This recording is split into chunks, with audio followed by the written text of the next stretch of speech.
So the man who accused everyone else of doing exactly what he's now caught doing is looking at some serious charges.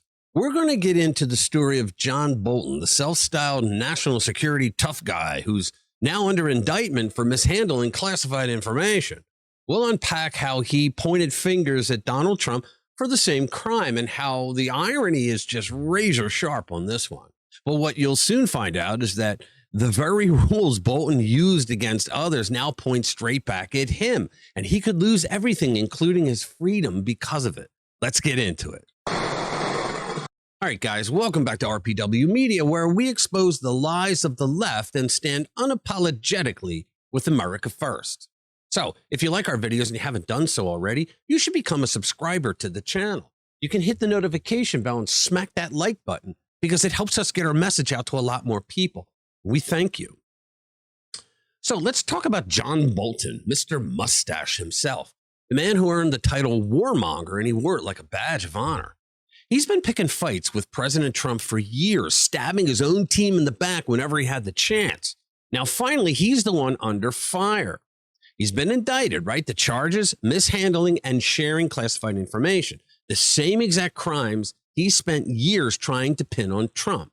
Reports say Bolton handed off sensitive files to people with no clearance whatsoever. And get this, he wasn't even slick about it. He used AOL and Gmail. You know, that's what we call pathetic. The stakes just got higher, though. Bolton has always been a loyal soldier to the deep state, but this time it looks like they won't be protecting him. The man's past is catching up, and the irony is almost too much to process. Picture him right now sitting alone, watching his old clips on repeat, wondering if he's about to lose everything, because those clips are very damning. So here's one. John Bolton sits there smirking, accusing President Trump of mishandling classified documents. It turns out he was guilty of the exact same thing the whole time, knowing it when he said this. The hypocrisy writes itself. And the fact is, Trump never mishandled classified documents. We'll get into more of that in a minute, but give this a watch. Had a habit of asking to retain sensitive documents. And from time to time, he did that, and we didn't know what happened to them.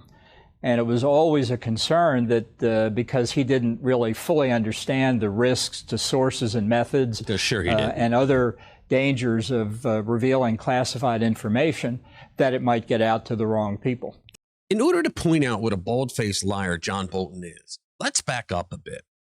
In 1988, that was before Donald Trump became president, for those of you who call yourselves woke. In the case of Department of the Navy versus Egan, the Supreme Court ruled that the President of the United States has the ultimate authority on classified documents. But Rich, Trump wasn't president while he had classified documents at Mar-a-Lago. More on that in a minute. The president is the only person who does not need anyone else's permission to classify or declassify anything.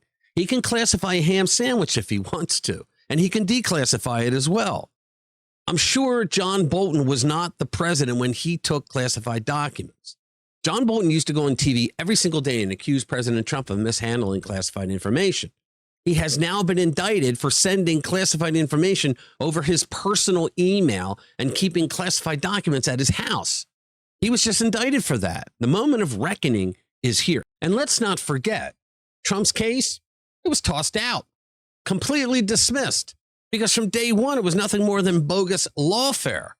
What does that say about John Bolton's credibility? When it was first filed, the most dangerous place to be was between John Bolton and a news camera. He was a fixture on television, left-wing news television. He made a career out of bashing Trump for something he was secretly doing himself. And then came the CNN moment. Bolton claimed Trump's case was devastating and a serious crime. It's amazing, isn't it? He described Trump's charges like they were the end of the republic.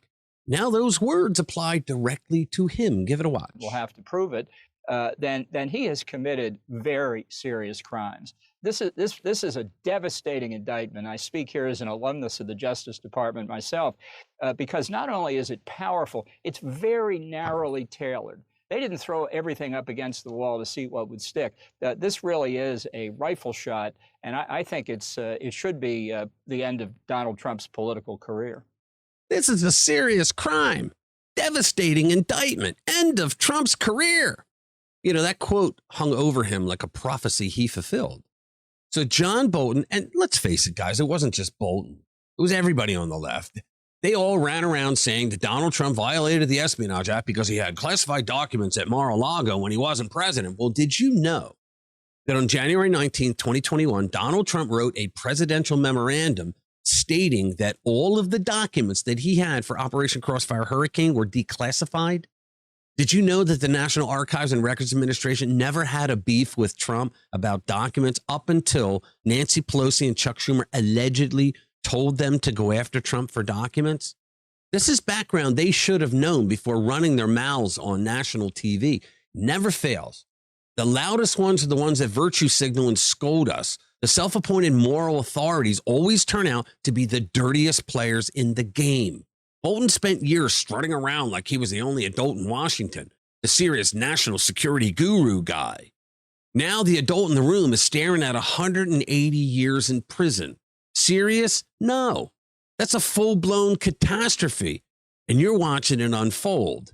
So maybe instead of racing to MSNBC to get his digs in, Bolton should have looked in the mirror, because what he accused Trump of doing wasn't reality, it was projectionism.